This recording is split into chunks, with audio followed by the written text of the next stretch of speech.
Hi there everybody, it's Steve Carson. We're here on the bow of the Vagabond. Another fantastic, almost record-breaking trip. I think the yellowtail fishing is even better. At 3 o'clock, they charge the boat.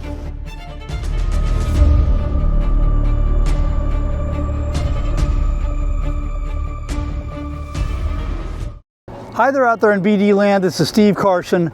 Just got back from a couple of trips.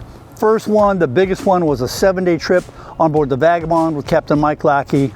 It was awesome, classic summer fishing down at the ridge.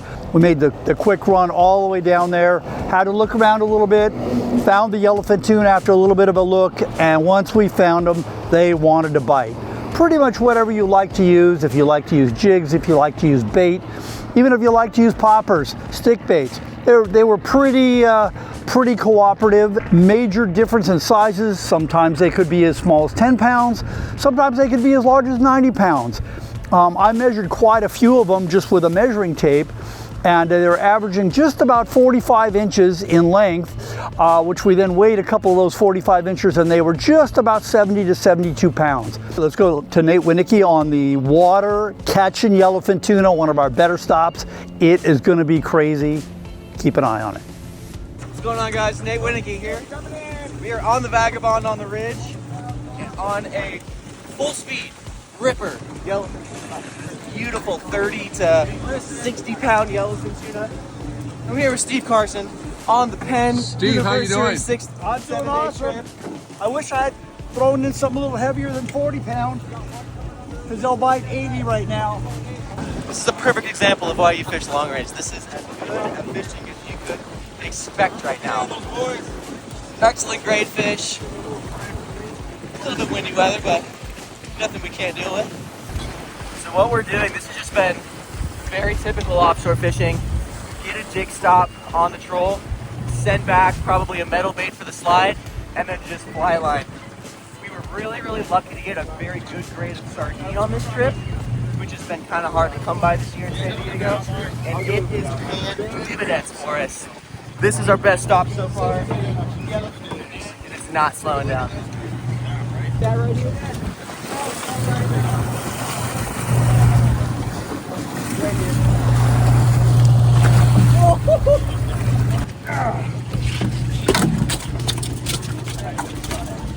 So that is a heck of a great average.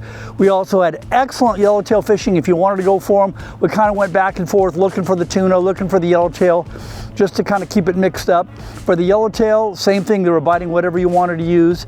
They were biting dropper loop baits. They were biting the yo-yo iron really well. If you like to speed jig for the yellowtail, they were biting that. They were biting the surface iron a little bit. Pretty much any kind of thing that you wanted to do, they were going to do. Now guys, we talked a little bit about yellowtail fishing in this video, but we have talked about them a lot in some other videos. So take a look back at some of our archive stuff for more details on yellowtail fishing. Our summer fishing is going to, just lately, since we got back, has continued on with that. A few wahoo starting to show up. We're going to talk about wahoo in another episode. If you aren't ready for quick run and gun fishing, get yourself ready, because what's going to happen when you go out there, the boat's going to be trolling. It's almost like albacore fishing used to be. They're going to be trolling. They might be trolling Rapala plugs. They might be trolling feathers, cedar plugs. Pretty much everything was working.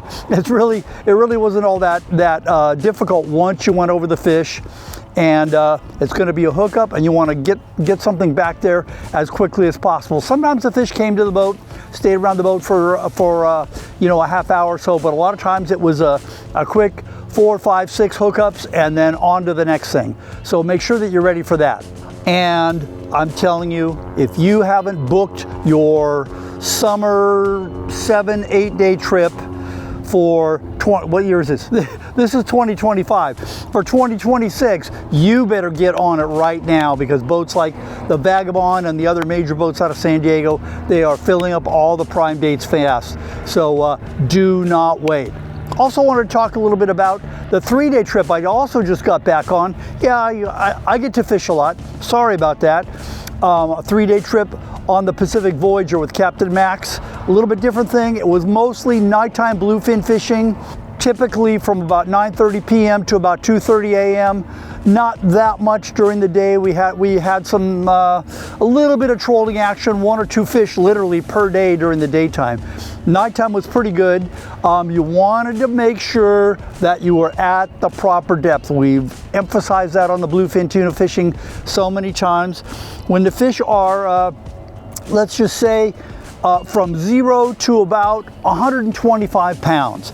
Then your speed jigging gear is going to be the way to go. And I'm going to show you a trick with both of our types of jigs in here in a minute. This was one of the jigs that was good for me. This is a 300 gram tungsten jig. Remember, and the crew will remind you, in videos in the past few years, you may have seen even me showing jigs with hooks both on the tail and the nose end. No more. You want to have your hooks, you can have 1 or 2 hooks, have them on one end or the other. You can have two on the tail end, 2 on the front end. I have found when they're biting on the sink that your hookup ratio is much higher with the hooks on the tail end. When they're biting on the crank, it's about equal between tail and nose end. So you kind of have to make that decision on your own. At the nighttime, you can't really see this, but I've got the new Berkley Pro Spec Chrome 100-foot metered braid. That's 80-pound test. I've got a little over 500 yards of it on there on my PENN Fathom 40 narrow with about a 25-foot wind on. Again, I don't know if you can really even see this, of 100-pound test line, and then a very short bite leader of 200-pound test. That's pretty much for night fishing. Sometimes when the fish are not too big and they're being a little bit finicky, I will do a straight tie to my 100-pound test monofilament. If the fish get big, that can be very risky, and with the price of tungsten jigs, you're on your own there. I can't make that decision for you. But sometimes when they're picky, they will definitely bite better when it's straight tied to the 100-pound. Then when the fish get bigger than that, forget all that stuff. Then you go to your PENN International 16 VISX. Once again, I've got the 100-foot metered Berkley Pro Spec solid. And then you're going to use a little bit heavier everything. Here I've got a jig that's 350 grams, an HG 350. Actually, sometimes I'll go up to as heavy as 450 grams because key, fish straight down. We're going to get to that in a minute. And once again, only hooks on the tail or only hooks on the nose. Now my wind on, again, it's only about 20-25 feet, is a 130-pound test. I still want a little bit of stretch, but it doesn't have to be very long. And once again, my bite leader is 200-pound test. Now, I'm about to give you something, a little secret that a lot of people know, but maybe you haven't heard it before, and that is fishing the slide. You've heard enough times, you want to make sure that you're fishing with your jig straight up and down. As soon as it starts to scope out, you want to crank back. And the captain will say the fish are at 275 feet or 375 feet. He'll say whatever he says. That is not a suggestion. He's telling you exactly where they are. So what you want to do, you want to basically drop your jig about 50 feet below whatever it is he says, wind it back up either with the speed jigging motion or with a regular yo-yo motion about as fast as you can through that depth to about 50 feet above, and then drop it back down. Now what's going to happen is the boat's going to be drifting, and as soon as your jig starts to scope out about that far, you want to crank back in. Now here's one of the secrets when you're fishing the slide.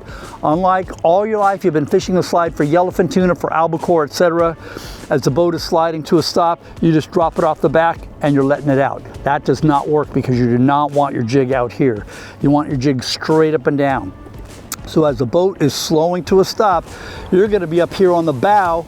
Give it a little cast. You don't have to cast very far, just maybe 20-30 feet to get away from the boat, out to here, and then as soon as you hit the water, you're in free spool and you're starting to walk. You're walking down, you're walking.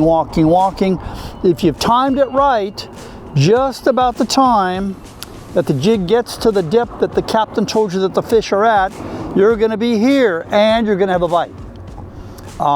It is amazing how productive that is. Now there may be other people, in fact there probably will be other people doing that, so you want to make sure that you're cooperating with everybody and everybody's walking along. So that's kind of my secret for this episode. So I really want to thank Captain Max on the Pacific Voyager, Captain Mike on the Vagabond. It has been a fantastic about 2 weeks of fishing that I've had, and I hope that I have passed a little bit of what I discovered on to you so you can do well too. See you soon.